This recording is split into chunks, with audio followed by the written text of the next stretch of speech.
Ladies and gentlemen, the Deputy President, Dr. William Samoei Arap Ruto, has a famous tagline in this country.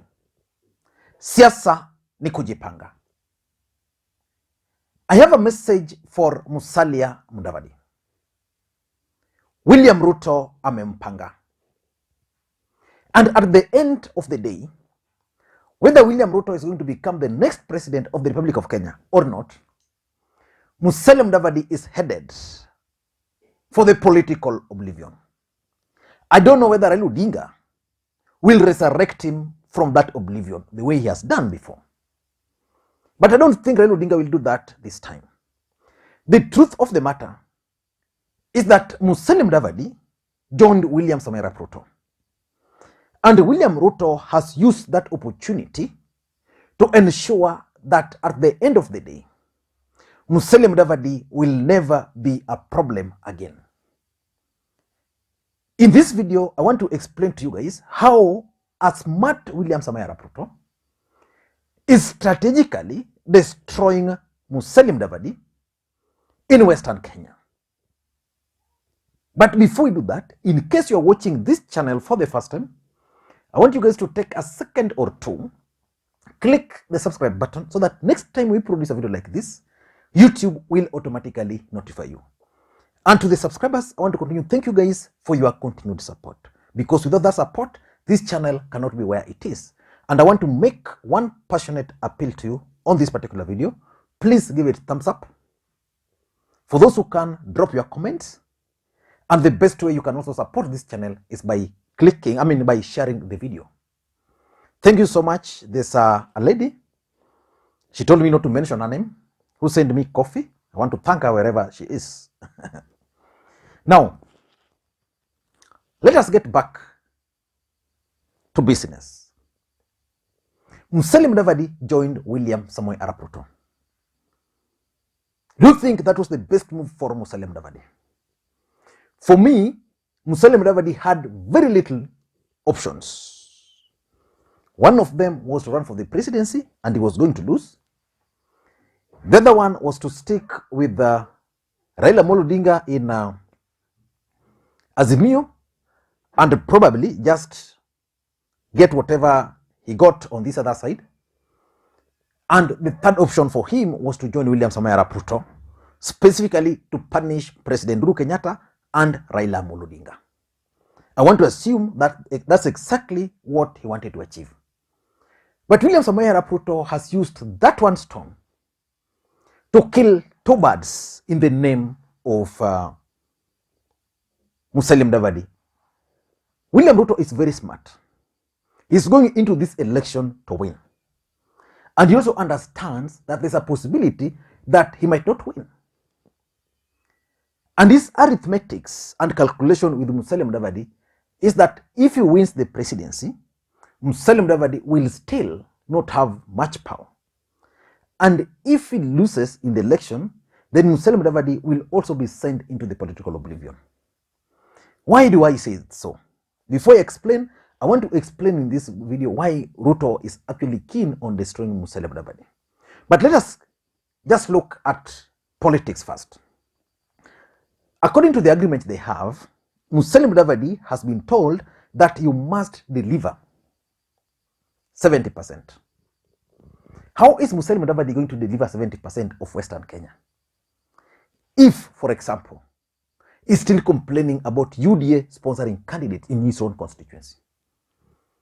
I mean, the best thing Ruto ought to have done was to tell Mudavadi, I want you to deliver 70% of Western. I'm going to ensure that all my supporters from Western joins your party. People like Didmas Baraza, people like any other person in UDA join your party or are sponsored through your party. Then I'm going to fund you. What I expect is at the end of the day, let Kenya Kwanza get 70%. That's not happening. He has been told, we are giving you 70%, but even as late as yesterday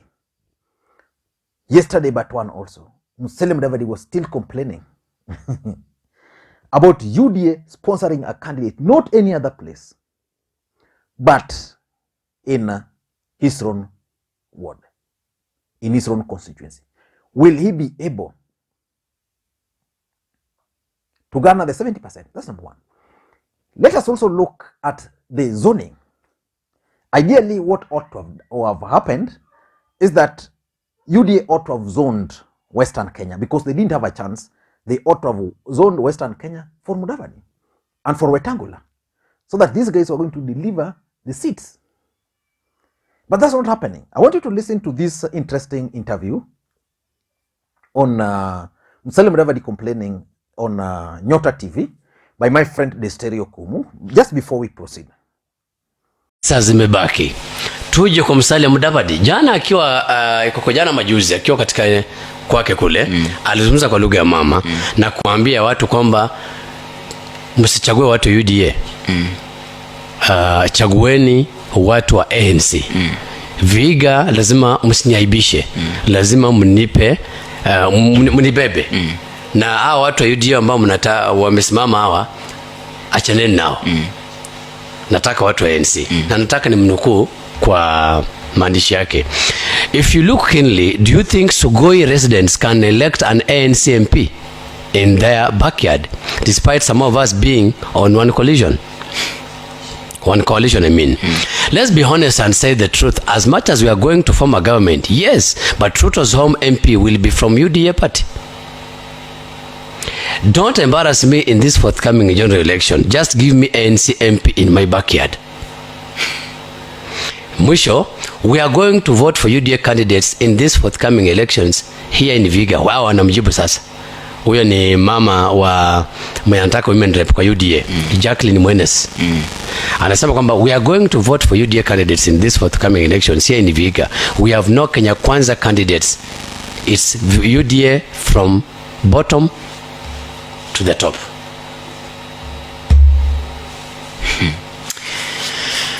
Okay.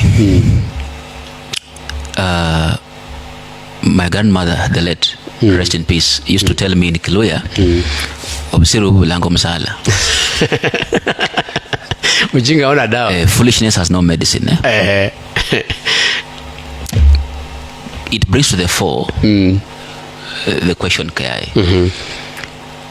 Musalia Mudavadi alipokuwa ana negotiate kuingia Kenya Kwanza. What was he negotiating? Alright? Ni mambo gani ambayo alikuwa anazingatia kwa ule meza mdahalo alipokuwa ana negotiate sehemu yake kwenye Kenya Kwanza? Yes. Okay? Was he really in his mind? Or he was out of his mind? And here I'll bring in Mzatuli. Okay. Wakati alifanya earthquake na akasema sasa yeye ameshirikiana na naibu rais, Mzatuli aliambia Musalia Mudavadi, mtoto yangu, hiyo document umesign, enda angalia vizuri.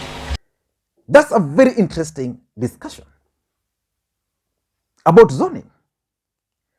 Then let us also look at the strategic sponsorship of candidates. William Ruto did something very interesting in Luhya Nation. He conducted opinion polls and identified positions and constituencies and counties where UDA candidates had a chance. He came to Kakamega. He figured out that the gubernatorial seat would not go to UDA. Boni Alwale was not going to win. Then he decided that Boni Alwale was best suited for the Senate because opinion polls were like, we are not going to vote for Boni Alwale as a governor, but as a Senate, we'll automatically vote for him. So in Kakamega, he's sponsoring Boni Alwale. Malala is likely to lose his bid of becoming the governor. That's the truth. That's why, if you are keen, if you go to Kakamega, I was in Kakamega yesterday, you'll see his billboards, just green without William Ruto's photo. The ODM candidates there have their photos and those of Raila Odinga. You go to other places, Sabatia, the constituency of Musalia Mudavadi is complaining. There is a gentleman there called Clement Sloya. Clement Sloya is a brother to one of the guys who used to sponsor Musalia Mudavadi. He wanted to contest on Musalia Mudavadi's party. He was rigged out for reasons which nobody knows. Then the guy decided to run on UDA. The UDA sponsored him. This guy has high chances of winning in Sabatia. William Ruto conducted opinion polls and he realized that Sloya was the best bet. What stopped William Ruto from persuading this guy not to run on UDA, or maybe give him another political party, not UDA? You go to Mumias East, the UDA candidate there is stronger than ANC candidate. You go to Busia, places like Busia, is it Teso South or North, where Beatrice Mary Masek come from? Stronger than ANC. And again, Nyota TV is capturing this so well. Why would Ruto allow Musalia Mudavadi to sponsor candidates where they know their chances are minimal? You know, Kai, as you finish off, let's be factual, isn't it? Let's come to Bungoma County. Na tuangalie vigezo vya parliamentary seat. I want to show you, Kai, how William Samoei Ruto is a genius in Kenya Kwanza. Okay? Bumula, nani strong candidate huko? I think Mwambu. Mheshimiwa Mwambu. Alright? Otiula I think is coming through ODM. Okay? Mwambu ako chama gani? UDA. Mwambu ako UDA lakini alikuwa independent. Correct. But now he's vying on UDA. Kuja Kimilili. Who is a strong candidate? Mheshimiwa Didmas. Ako chama gani? UDA. Okay? Go to Webuye West. Who is a strong candidate? Mheshimiwa Dan. Ako chama gani? UDA. Come to Sirisia. Who is strong? Huko mtu. Sirisia, who is strong is Waluke and some other guy there. Amekuja Jubilee. Alright? Go to Kabuchai. Is only Kabuchai for the Kenya has strong candidate, Kalasinga. Kalasinga is very strong. Alright? Kuja Tongaren. Who is strong? Mheshimiwa Seli. Ako chama gani? DAP. Kuja Kimilili. Who is strong? Bisau. Kandu Kimilili ama? Kimilili. Is it Kimilili or whatever? Kimilili. Tumemaliza. Kuja Kandui. Now we have Makali who is in Ford Kenya. We have Ujamaa party leader wa Munyinyi. All right? Okay? They'll fight out. So in all this combination are 9 seats. Ford Kenya has how many? Ni moja. So where is 90%? Let's be serious. That's how hawajapita bado. Kaya, I'm telling you, sisi tunabashiri. Tunabashiri lakini bado hawajapita. Na kuna vigezo Kaya. There is no way utapita 90% with no MP. Kwani how was that kura being voted for? Wajua hawa watu umetaja wale ambao kulingana na wewe wako strong. Yes. But haujataja candidates wa Ford Kenya katika hizo areas. Wako pia. Nitajie. Wako. Ninachosema ni kwamba kuna candidates katika Ford Kenya na kutaja sio kupita destiny. Kwa sababu mwisho kura ikipigwa tarehe 9 matokeo ndio yatasema destiny. Wewe ni mwanahabari. Kusema kwamba kwa sababu kuna mtu UDA sasa huyu ndiye atapita. Ama Listen. mtu DAP ndiye atapita. Wewe Wetangula amefield candidates katika correct. And I'm telling you, that's why I told you, William Samoei Ruto is a genius ahead of our boys. Isn't it? Kama angetaka kusaidia Wetangula and Mudavadi, angeacha akina Didmas waingie Ford Kenya because they are strong guys. Akina Mwambuzi. Angeambia bro, saidieni Wetangula and then kule mpate viti. Are you seeing it? But he's taking it because he knows he wants numbers in his own house. And he'll get them. He'll get them, Kai. Which takes us to the main issue. Why would William Ruto destroy Musalia Mudavadi? Politically speaking, either now or for the future. Number one is post-2022 election. The truth of the matter is that William Ruto understands that this election is high stake. He understands that the system are against him. William Ruto understands that he might be strong, he might not win. He also understands that after this election, we are going to have another election in 2027. So if the system is going to block him, William Ruto understands that Raila Odinga is the strongest now. And Raila Odinga is going to serve one term, Mandela's moment. So if, for example, he's going to lose this election, then he must plan for 2027. William Ruto is doing to Musalia Mudavadi what he did to President Uhuru Kenyatta. Before Uhuru Kenyatta realized, William Ruto had messed up his game plan by sponsoring several candidates in the mountain. That's exactly what Ruto is doing. I mean, what Ruto is doing to Mudavadi. For example, assuming Ruto is going to be defeated, Malala is going to be defeated. In Sabatia, let's say Sloya will win. Boni Alwale becomes the senator, because even Boni Alwale is campaigning for ODM candidates. He's also campaigning for this Sloya guy in Vihiga. In Kakamega is sponsoring Boni Alwale is campaigning for those guys, for ODM candidates. He's not even campaigning for Malala, save for areas where their interests converge. Then assuming in Busia the wins is going to win a few. In Bungoma, where the UDA candidates are strong, and Musalia Mudavadi will be defeated in those constituencies. What will Musalia Mudavadi tell him? Assuming even that Ruto is going to win the presidency. The condition was, Musalia Mudavadi, you deliver 70. How can you deliver 70% without supporting members of parliament? It's not going to be possible. So Ruto is looking at post 2022.